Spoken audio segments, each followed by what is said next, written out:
All right, so hello class, welcome back. You guys know what's going on this week, and that is the push-up test. All right, so first I'm gonna give you guys like a little breakdown of what the push-up test is, why we're doing it, all the stuff to go through and all that stuff, all right? And then if you have any questions, of course, you can reach out to me. You guys know my email. So first of all, push-up test. Why are we doing this? Is it just so I can see you suffer? A little bit of it, yeah, but in all reality, the push-up test is so that way we can track your progress throughout the year. It's something for you to look back upon and say, wow, look at my first push-up test. I only did, 5 push-ups, or I only did 15 push-ups, and look at me now. I can do 50 push-ups. Now, the likelihood of going from 5 to 50 push-ups, it's possible if you do push-ups every single week. It's very possible. So actually, I'm not going to say it's impossible, but it's going to be a task. I'll say that much. All right.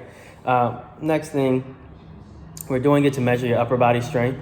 And so with all of these different tests, all of these different assessments, there's a bunch of different assessments that measure different things. So there's assessments that measure flexibility, trunk strength, your cardiovascular capacity whenever you're doing like a mile run, your flexibility whenever you reach behind your back and try to touch, with your fingers, all types of stuff, right? And so this is just one of the tests, which is for upper body strength.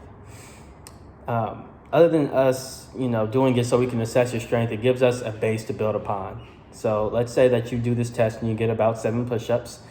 That's good, all right? 7 push-ups then allows you to have a base of like saying, okay, the max amount of push-ups I can do with good form is 7.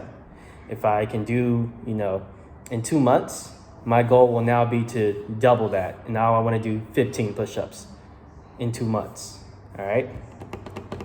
So without further ado, let's talk about the setup. All right, so part 1 of the setup, you need to find the push-up test cadence video. Now, of course, it's going to be attached to the actual assessment that you guys can find on Google Classroom, but just in case you don't want to use that or something's funky with your Google Classroom, all you have to do is go to YouTube, look up push-up test, and it will be one of the first videos that show up. And just in case you don't know if you're listening to the right one, it's the one with the guy, same one from the Pacer test, who goes, ready, begin, down, up, 1, down, up, 2. Same exact guy, all right? The next thing you need to do whenever you're about to prepare for your push-up test is find clear space around you. Of course, whenever you're setting up, make sure that whenever you guys are actually filming yourself, you're getting the side view for filming and not the front view. So I'll show you what the side view versus the front view looks like. And then I cannot stress this enough. Please, please, please, with everything invested in you, please warm up prior to your push-up test. Now, are you gonna break a bone if you, do push-ups? No, but you do run the risk of actually hurting yourself and giving yourself an unnecessary strain, all because you just didn't warm up before. So warm up your arms, warm up your legs, warm up everything. Make sure that your body is warm. So I'm talking maybe like a 2.5 minute warm up. So you guys remember, go all the way back to the beginning of class when I gave you guys that warm up. That's the warm up that you guys can do.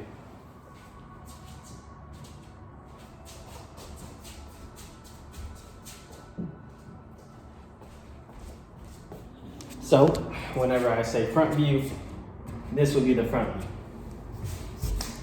Okay, I'd rather that you guys would film from the side, all right? This way I can see that you guys are doing the proper scapular depression, all that fun stuff for the setup. So instead, this is the side view right here.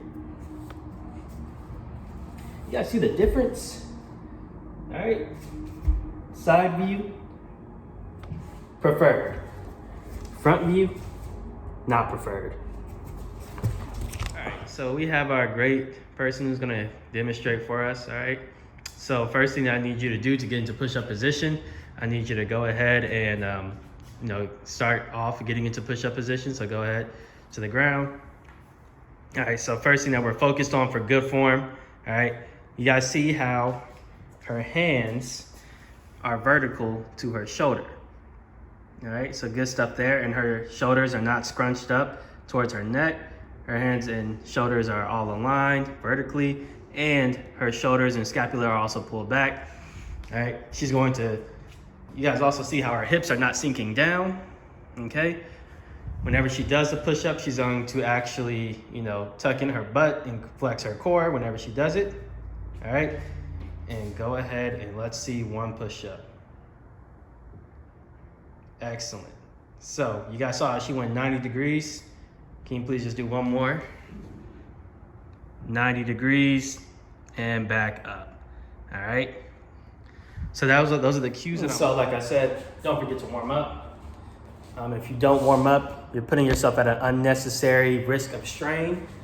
And so you may not need to do a full body warm up, but you still need to warm up definitely your upper body since this is upper body strength. So let's see this. 3, 4, 5, cross. Definitely need to stretch out your chest. Definitely get those shoulders warmed up. Shoulder circles, back. You guys can also do some Frankensteins.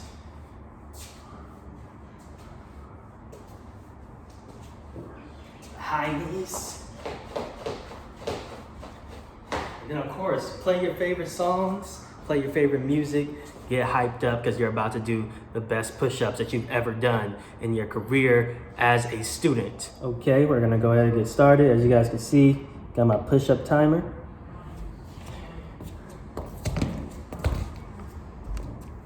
We'll now begin the push-up section. Ready? Begin.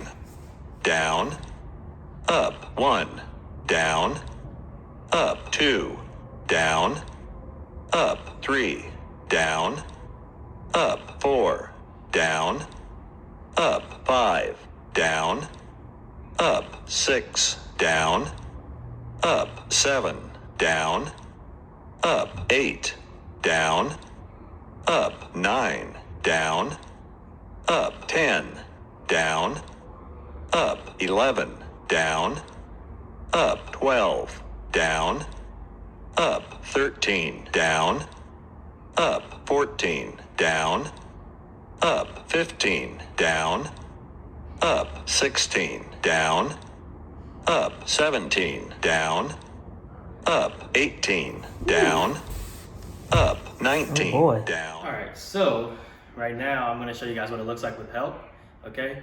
So the person who's behind the camera, they're actually going to tell me if I make any mistakes. If I do, they'll just, calmly tell me, hey, you made a mistake, keep on going.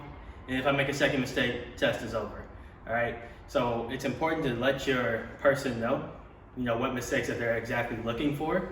So person behind the camera, you're looking for any form breaks. And if I start like flaring out my elbows, if I start doing like really bad form push-ups, anything like that. So if I make 2 mistakes, stop my test, all right?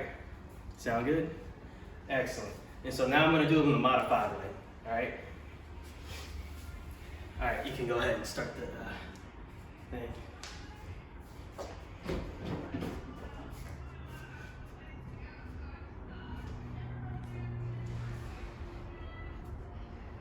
Begin.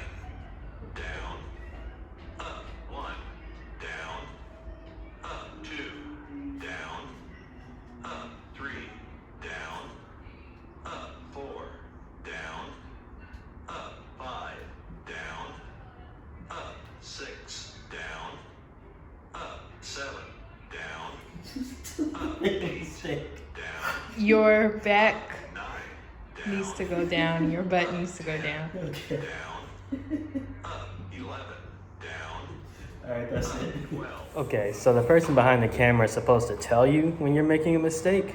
They didn't tell me till the end, but it's okay. All right. As you guys can see, I started doing like bad form push-ups after like number 5, and so some of the clear mistakes that you guys can make. All right, flat out elbows, shoulders up. If your butt's in the air. Another mistake, if you guys get off key. So if the guy's counting and you've done 4 push-ups, but the guy's on like number 7, then you're off key. You're off cue. All right. So make sure that you keep up with the guy. You cannot go faster and you cannot go slower. All right. Going faster, going slower is incorrect. Okay, and it counts as a form break. All right, so make sure that your partner is aware of all the form breaks, which of course are listed, but just before you start the video. You don't want them to look at the form breaks after and go, oh, that's what I was supposed to be looking. All right, so without further ado, let's do this push-up test. I'm rooting for you guys. Let's go.